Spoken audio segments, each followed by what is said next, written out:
In the case of Todd Willingham, there was a house fire where his three little girls didn't make it out of the house alive. On the night of the fire, neighbors saw Willingham outside of his house trying to get back in. Witnesses proceeded to see him moving his car away from his house. After the fire, investigators walked the burnt house and discovered what seemed to be pour spots, a fridge blocking the back door, and glass that was cracked like a spider web. Willingham was soon arrested and held in jail. When the trial came, Willingham's cellmate, Johnny Webb, testified against him, saying that Willingham confessed to him. Soon after, Willingham was found guilty of setting the house on fire and killing his children. He was then shortly put to death. Todd Willingham was a husband and father to three children. He and his family lived a normal life in Corsicana, Texas, where on December 23, 1991, a house fire resulting in the death of his three children would forever change his life.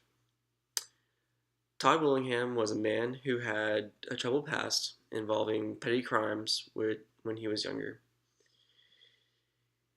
He had a parole officer who he stayed in contact with over the years and even contacted a few days before the fire in 1991, saying how his life was going good and he was doing well.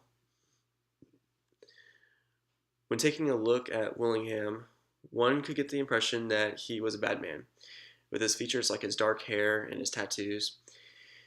He also had paintings of demonic-looking skulls hanging within his house, and because of all this, it painted a picture of the kind of person he was in the minds of the public.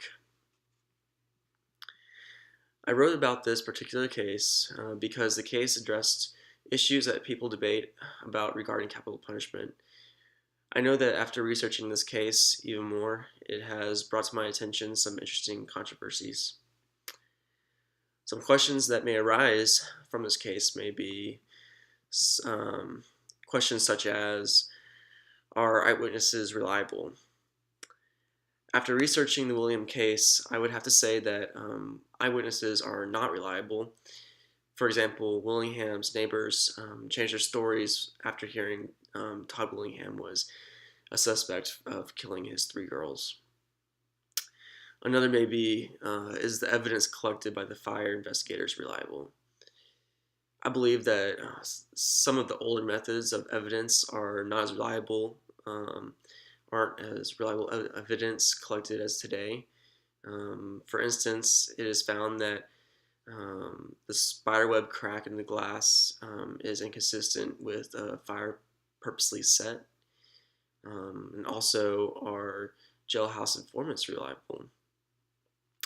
Again, I have to say that jailhouse informants are not as reliable as well. In the case of Todd Willingham, Johnny Webb was guaranteed a reduced prison sentence and a couple of $1,000s to lie to the court about Willingham's confession. Not only Johnny Webb, but several other people within the prison system would probably do anything to get a shorter sentence as well. These are just a couple of things that this case in particular has had to experience, and however, I do know that because of this case, we are reviewing several other cases similar to Todd Willingham's, so hopefully something like this won't happen again to someone.